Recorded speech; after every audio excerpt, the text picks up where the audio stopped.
Basically, I what never the got that. I hang on, never got that.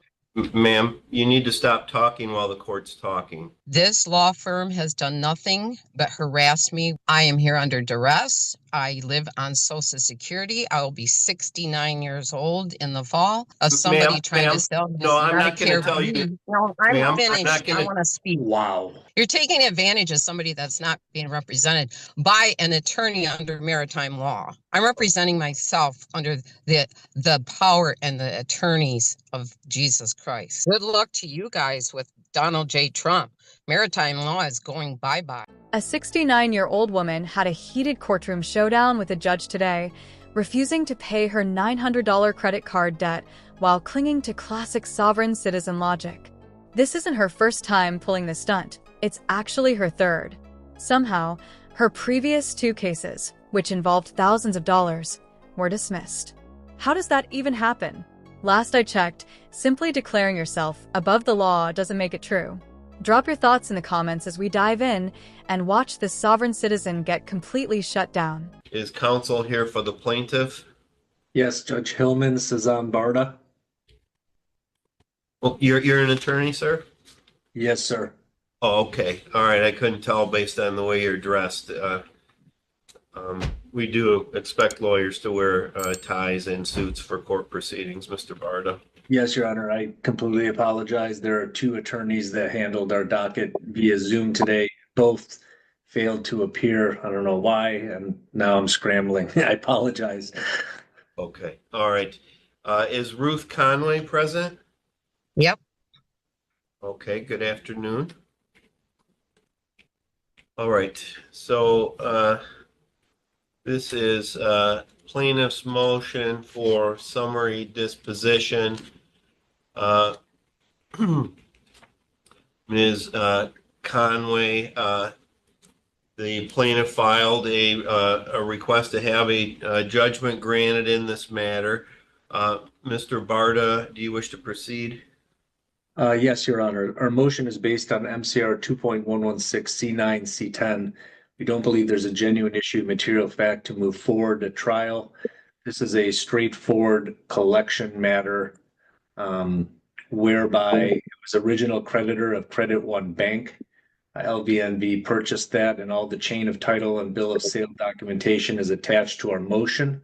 We also have billing statements showing charges made and payments made, which comports with the account stated theory in the state of Michigan. The address on those billing statement matches the same address where the proof of service went for this file. And we also have an affidavit from our client stating how much is owed at this time. Defendant not only failed to file a response to our motion for summary disposition, but also failed to file a counter affidavit, which is required by court rule. And even looking at her answer, all she states is she doesn't believe that this is her debt. I believe that plaintiff has provided proof and has established that this account was the defendant's, and I don't believe there's been there hasn't been a defense raised to be able to prevail at this time. Plaintiff respectfully requests that our motion for summary disposition be granted. Okay. All right, Ms. Conway. So I have this motion for summary disposition that was filed by the plaintiff back on December 17th. I don't have any written response that was filed by you. I see you're holding up some kind of a receipt. I don't know what that's a receipt for, but we did receive your answer to the complaint. What date is on that receipt that you're holding up, ma'am? October 29th. Okay, so I think you're referring to your answer to the complaint that you filed in this matter, which was dated, let's see, which is dated October 28th. So I'm guessing that what you're holding up is verification that you filed an answer to the complaint. However, there was a motion for summary disposition, and basically I what never the got that. I hang on, never ma'am, got that. ma'am. I'm calling PS on that. There's just no way she didn't get the notice. The plaintiff literally has her address, and last I checked, Mail doesn't just vanish into the void unless her mailbox is sitting on a black hole. Let's be real, this woman is 69 years old. 69. At what point do you just act your age and take some responsibility? You can't be out here dodging legal notices like you're in some kind of spy movie. The law assumes that if something is properly mailed to your last known address, it's considered delivered. That's the mailbox rule. So unless she's claiming the USPS has a personal vendetta against her, I'm not buying it. She might be playing dumb, but let's be honest, I highly doubt she's actually telling the truth. Let me know what you guys think. Ma'am, hang on. You need to listen while the court's talking, and then I'll give you an opportunity to talk afterwards.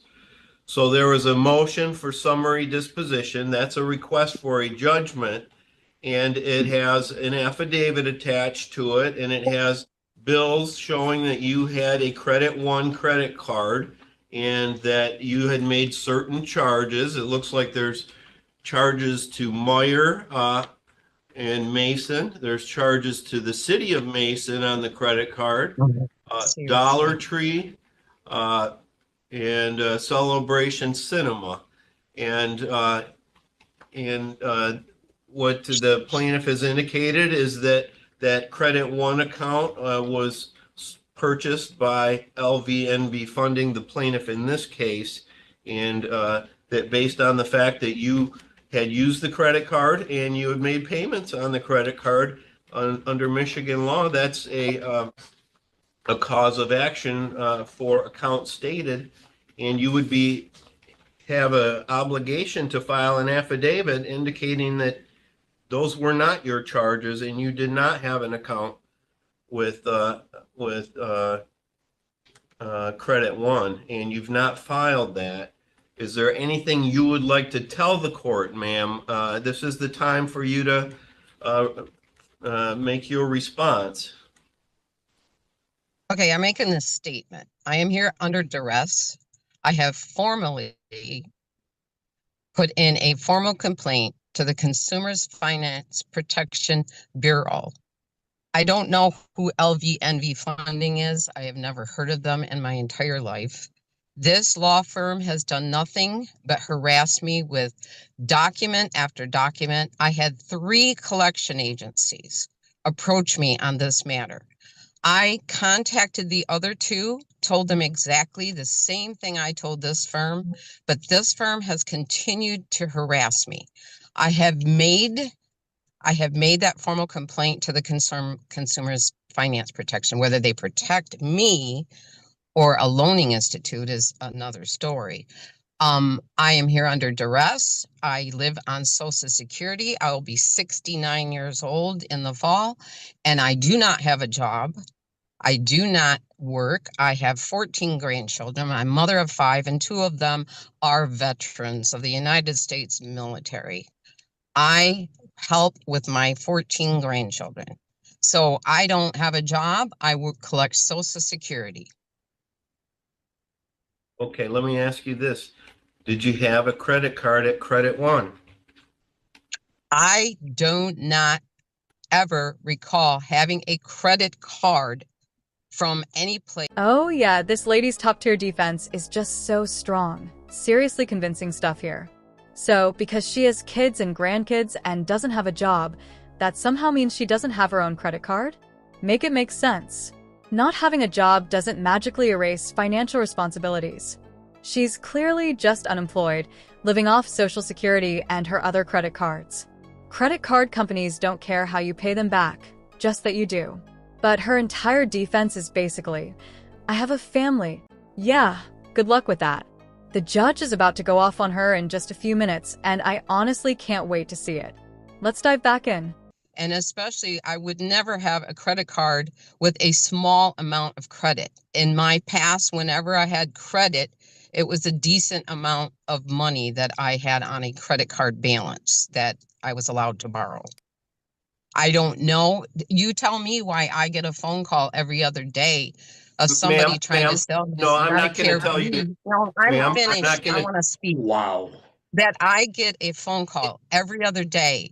How do these people know I don't have Medicare B? How do they know that? I get harassed to buy Medicare B. I can't afford Medicare B. I live on Social Security. So how do I get them knowing I don't have it? You tell me. Okay. All right. Anything further, Mr. Barta? No, I would ask for our motion to be granted at this time, Your Honor. Okay. All right. Well, Ms. Conway, we do have rules in lawsuits in terms of what's necessary to get past a summary disposition motion.